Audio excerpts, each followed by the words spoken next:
And welcome once again to Living in the 21st Century. Joining me today is my good brother, Vasyl Shavchenko, former transportation of Ukraine, Minister of Ukraine. His brother, it's good to have you on the set today. Thank you for having me. Thank you for invitation. Thank you. Thank you, my friend. Thank you. Always a pleasure. I first want to start by reading a little bit of stats here as of 10:39 a.m., December 21st. This is what the Russia losses look like. For troops, it's 772,280. AFVs, 19,841. Vehicles and fuel tanks, 31,891. Tanks, 9,594. Artillery, 21,252. UAVs, 20,685. MLRs, 1,256. Planes, 369. Helicopters, 329. Cruise missiles, 2,947. Anti-aircraft, 1,027. Special equipment, 3,662. Warships, 28. And submarines, 1. I want to also mention that a part of these troops who would have lost their life up to this point, I think more than 300 of them are now North Koreans that would have joined the Putin's military to fight the Ukraine. I have a lot of concerns this morning because recently I would have heard that President-elect Donald Trump would have indicated that given Ukraine long-range missiles to penetrate into the boundaries and the depths of Russia, could exaggerate and inflate the war even more and make it a little bit more damaging for the Ukraine. I don't see that much favorable support of that, even in terms of finances anymore, like in the future going forward. Would this have an impact on how the European allies see and commit themselves to the Ukraine in terms of giving them long-range missiles to accomplish the job they need to accomplish? I'd say that now is a challenging moment for Ukraine forces. And because Russians are storming Ukraine's fortification just to demonstrate that they are powerful, that they are able to commit serious offense operation. You know that they have invited Koreans and they are fighting with Koreans. And a few days ago we could see a picture which was taken and records when Ukraine's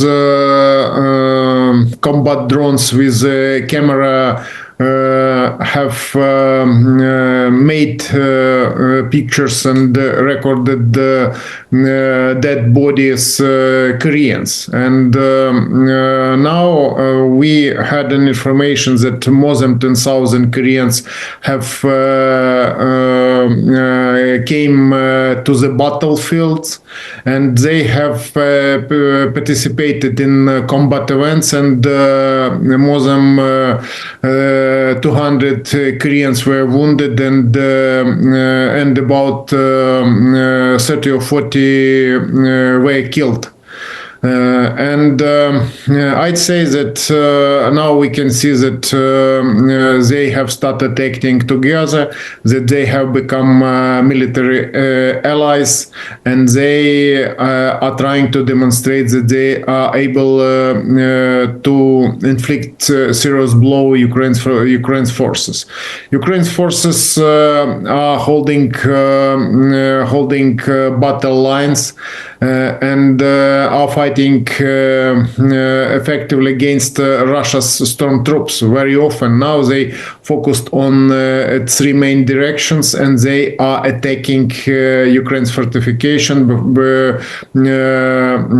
before Ukraine will receive additional weapon to weaponize newly formed military brigade Ukraine forces, because Ukraine's president commented that now Ukraine has formed 13 new brigades, but we have weapons and armed carriers and military vehicles only for 3 brigades. And other brigades are being drilled and are waiting additional weapon to participate in the waging war. And lack of manpower is main challenge for us in current events. And we know that Russia's president games which he discussed during his live conference, which lasted, it seems to me, 4.5 hours. For him, it's a most interesting time, according to his opinion, and he commented that he is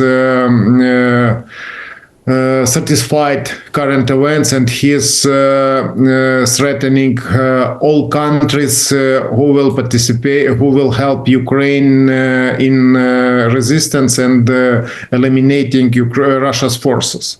And I think that now we can see that Russia's president and Russia's official decided to blackmail President-elect Donald Trump, because they want to demonstrate that they are able, for example, using international intercontinental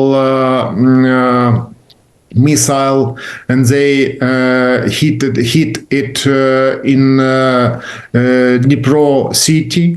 And during his conference, he commented that he can have pre concerning the target in the Kiev city, and to invite partners and to try to intercept it, their newly produced so-called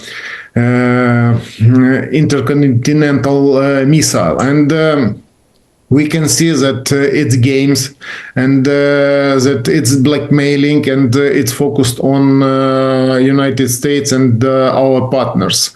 And I'd say that they are ready to demonstrate it, because their only weapon is blackmailing. And we can see that Russia is losing influence. Russia has become partner North Korea, has become partner Iran, and China, who's supplying them military technology for producing additional weapon.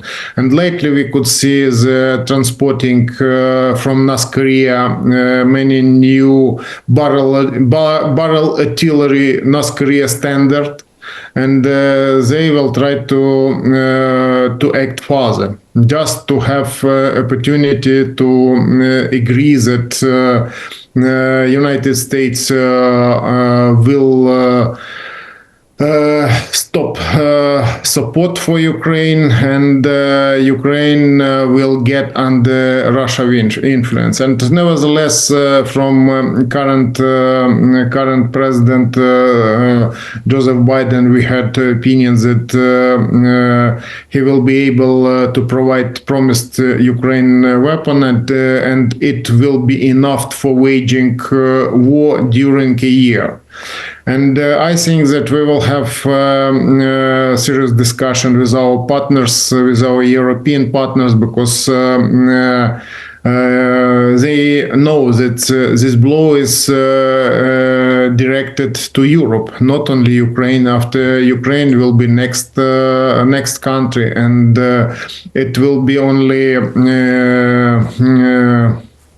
only strengthening Russia troops, and because of it, we must act now, and it isn't.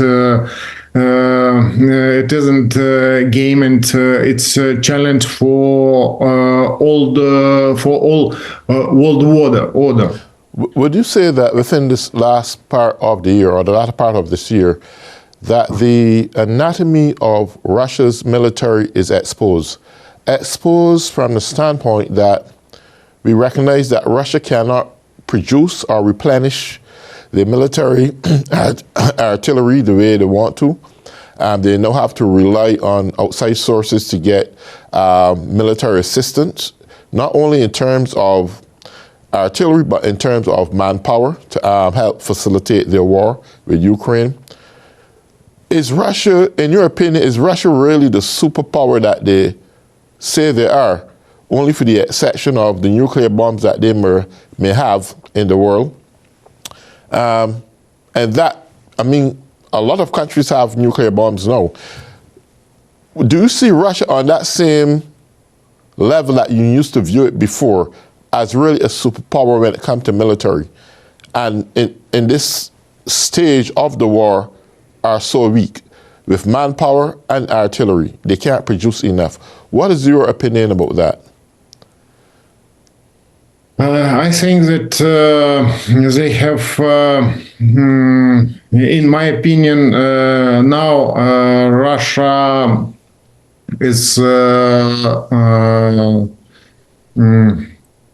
most cruel autocracy in the world. And now we can see that Russia doesn't exist any elected places, and is being run only person who's, according to the experts' opinion, is ill. And I think that his behavior is unpredictable. And because of it, he, for example, satisfied and smiling when he is killing thousand people, and Ukrainians and Russians. And nevertheless, I'd say that their main weapon, it isn't military, it isn't nuclear weapon, and it isn't artillery and aircraft. Their instruments, it's blackmailing Western countries, and they are good in it. And because of it, according to their next budget, we can see that there are huge sum of money for funding different projects abroad, promoting their lie. And Western countries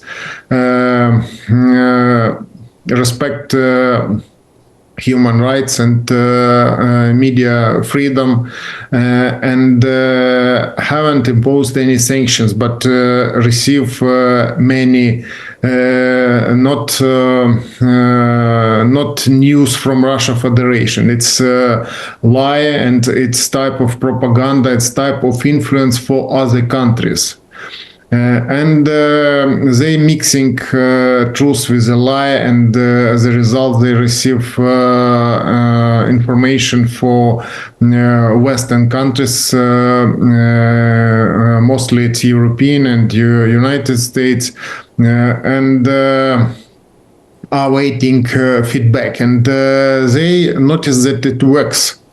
And because of it, they decided to use it, and now they decided to send to Ukraine more and more soldiers, more and more cannon fodder, to die, just to demonstrate that they are ready to communicate with United States president-elect, just to have good chances for blackmailing him.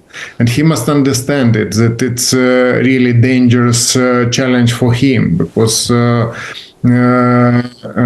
Russia wants to weaken United States and to weaken president-elect.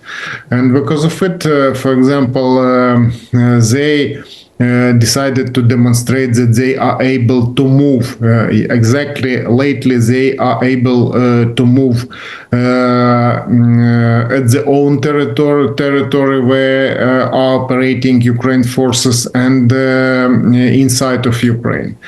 And he demonstrated that they are able to provide manpower for their forces, thanks to Koreans and other mercenaries they are looking for around the world. And I think that time will show, and he demonstrates that he isn't interested to communicate and to discuss any ceasefire or peace agreement.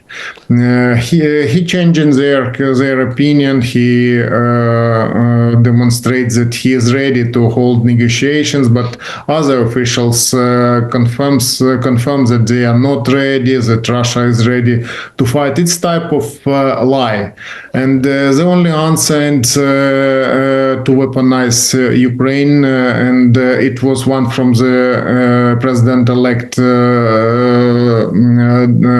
Donald Trump, that Ukraine can be weaponized if he unable to solve these questions. And I think that's its only way, and them to use really serious instruments, sanctions. For example, sanctions which can be imposed for Russia Federation will limit them extra money for waging war. But now their energy resources are exhausting, that Europeans have imposed sanctions for their fleet, which was involved in transporting Russia's oil, and it's effective sanctions, and we can see that Russia will not be able to spend their budget money for waging war, and it's the only signal which would stop him. What you think? What you perceive may be a good peacekeeping agreement or ceasefire agreement between both Russia and Ukraine right now? Because they know pretty soon you're going to have, Trump is going to try to have some negotiation going on between Zelensky and Putin to stop this war from going on any further. In your opinion, what you think is a good agreement? I'd say that these negotiations concerning ceasefire, for example, can demonstrate, first of all, Ukraine's officials and Ukraine president confirmed that Ukraine is ready to have negotiations, and it was confirmed. Donald Trump, who had it, and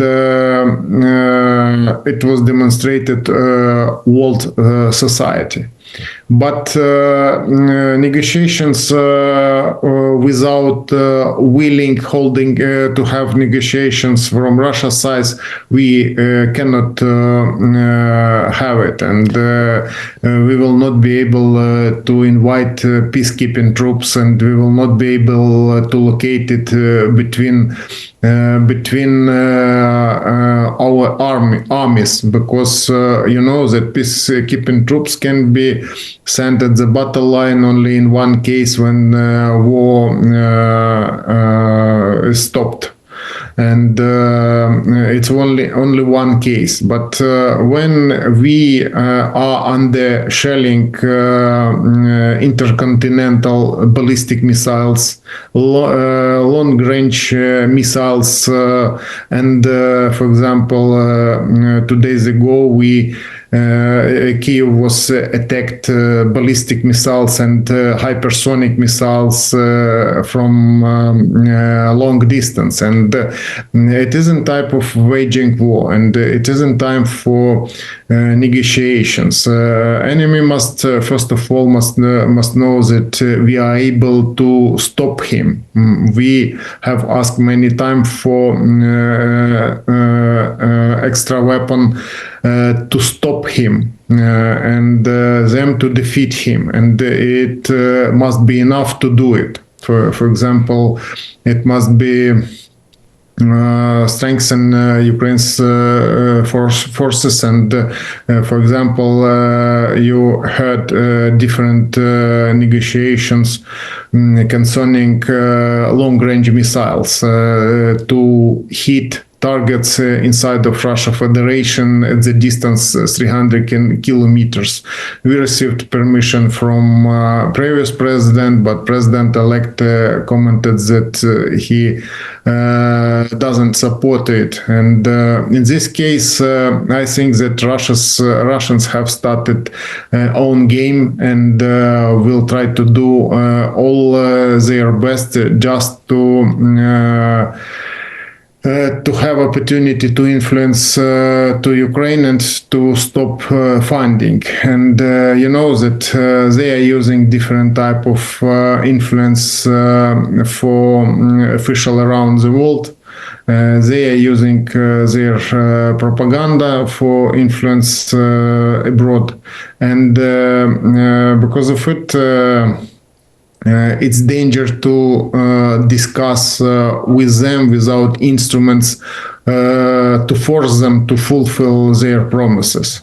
Is Ukraine at this point still have long-range missiles to facilitate them in this war? Are they still being able to disable some of the military sites in Russia?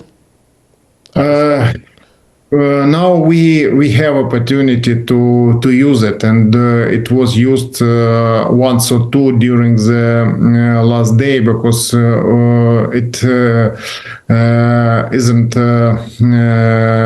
exactly.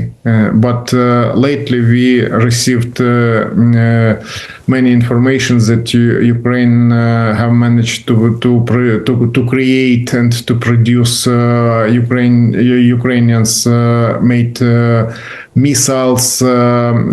It's mixed between high-speed drones and missiles, and actually it's smaller, different type of missiles, middle range. And in this case, we will have opportunity to use it against Russia's troops and Russia's storages in the depths of Russia Federation. But now we cannot say, because we don't have enough these missiles, and these missiles are producing in Ukraine, and we will know when we will see it at the battlefield. But now our main challenge to stop Russia Federation moving further, and to prevent their opportunities to attack. And for it, for example, we need Western support.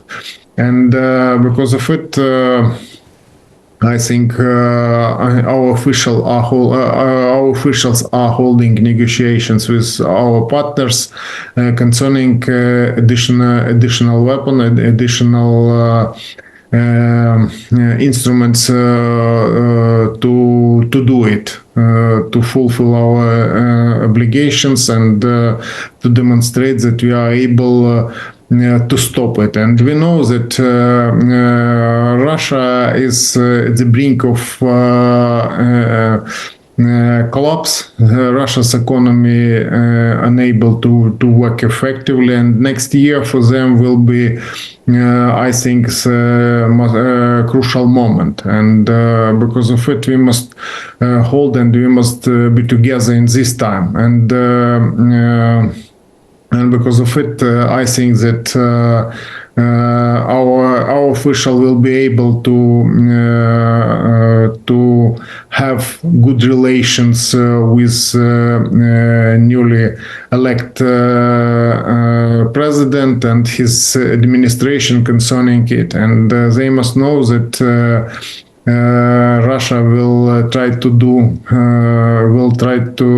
lie about Ukraine, and will try to send through United States and European medias lie about their success at the battle line and their threats. Because you know that at this conference and before, we heard that Russia's official commented that they are ready to attack other countries, because these missiles which was used against Ukraine can be easily used against any country, and exactly there are no instruments to stop it if we don't eliminate